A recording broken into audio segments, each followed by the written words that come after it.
One thing that I wanted to do this morning, and I say that because even though, time is running short, there's something that I really believe in, and it's hearing from our brothers and sisters share about the importance and the impact that our community makes. And so I prayed this week, and I reached out to a few individuals, and I asked them, I said, I want you to pray about this, but if you feel led by the Lord, I want you to share just a couple of minutes about what redemption, this community, means to you. Because it's one thing for me to tell you how much I love you. It's another thing when you get to hear that for the person next to you on what the impact that this community has made for them. And so we have a few people that we're going to celebrate what God has done in them through us. This thing that I love so much is God in every area is all-sufficient.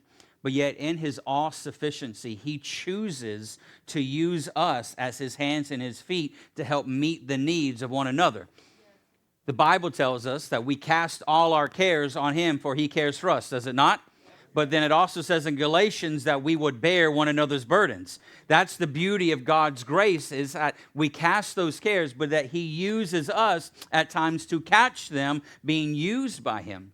And I love that God works that way. And so this morning we're going to have the joy to hear a few people sharing their heart and their testimony with us on what the impact and the importance of this community means to them. And next we have one of my closest friends, a woman that I like with all of my heart, Miss Barbara Green. Let's give Miss Barbara Green a hand.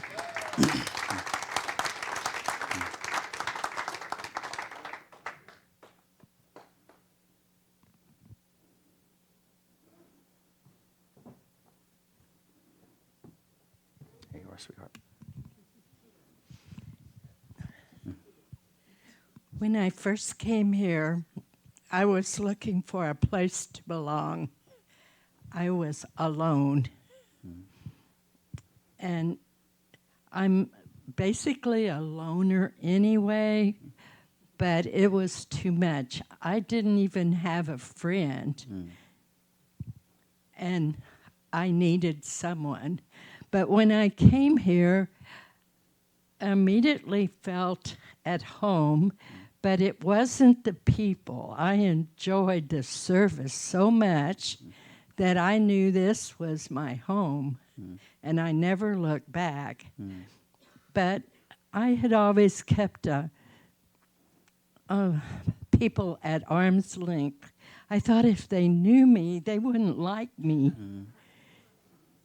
And so I wouldn't get close to people. But Lee would not let that happen. And she kept pushing in. And the more my defenses fell off, and I started enjoying other people too. And then I realized I had a lot of friends, and it felt really good.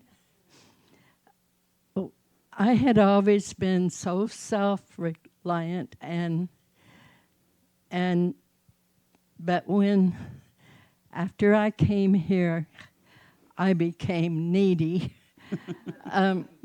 Through my husband's illness and then his death, and I had my challenges also.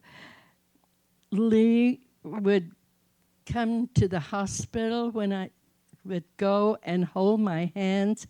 I'd never had anything like that. I didn't even know what to think of that. But she would not let me go. And then when my husband was in the hospital in Tampa, she and others would take me. So many volunteered to take me to see my husband. And they would not only take me, they would say, don't worry about getting home, just let us know. And they'd be there to pick me up. That was so hard for me to realize people would do that. But I loved it. And then after Lee left, others filled in the gap, like Deanna, and others filled in the gap where she had left off. But then I started realizing I have many friends, And now I even have friends at the park where I'm living now. So I'm truly blessed with friends. I'm still a loner at heart, but I know that any time I need someone, there's someone there for me. And I'm alone a lot of the time, but I am never, never lonely. Amen.